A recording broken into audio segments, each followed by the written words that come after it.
तर गेल्या 9 वर्षामध्ये जी महिला आमच्या सोबत पथकामध्ये दिसली, जी आमच्या युवतींसाठी पुढे आली, ज्यांनी व्यासपीठ निर्माण केलं, ज्यांनी रथोत्सवाची एक परंपरा वेगळ्या लेवलला नेली, एक शहरात सांस्कृतिक भर घालण्यासाठी मदत केली, अशी सुसंस्कृत महिला पुढे आली पाहिजे. आणि ही फक्त आमच्या गावाची सून नाही, ही आमची भगिनी आहे, ही आमच्या परिवारातली, ही भावना निर्माण होते प्रत्येकाच्या मनामध्ये.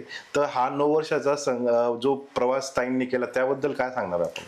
नक्कीच मी आपल्याला सांगितलं, तिने सुसंस्कृत जपत असताना एक बहीण म्हणून, एक मैत्रीण म्हणून, एक मुलगी म्हणून, एक घरातली सून म्हणून, सगळे रोल एक पत्नी म्हणून तिने तिच्या जागेवर अतिशय परफेक्ट त्या ठिकाणी तिचा रोल तिने निभावलेला आहे. तिला आवड आहे.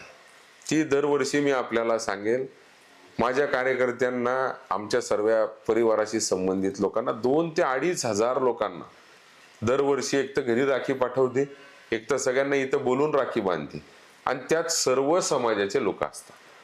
म्हणजे हा तर उपक्रम कधी मी तिला सांगितला नाही, परंतु तिची साधी भावना होती की जे माझ्या नवऱ्यासाठी, जे माझ्या परिवारासाठी या ठिकाणी अर्ध्या रात्री धावून येतात, मेहनत घेतात, ते माझे भाऊ म्हणून या ठिकाणी वावरतात, आणि एक भाऊ बहिणीचं नातं मी यांच्याशी कायम ठेवेल.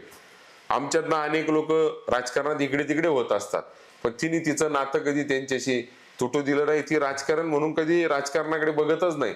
तिची भावनाच राजकारणामध्ये फार वेगळी आहे. तिचं समाजसेवा भलं, तिचं महिला सक्षमीकरण भलं, तिचे नवीन उपक्रम भलं, आणि तिला जे योग्य वाटतं.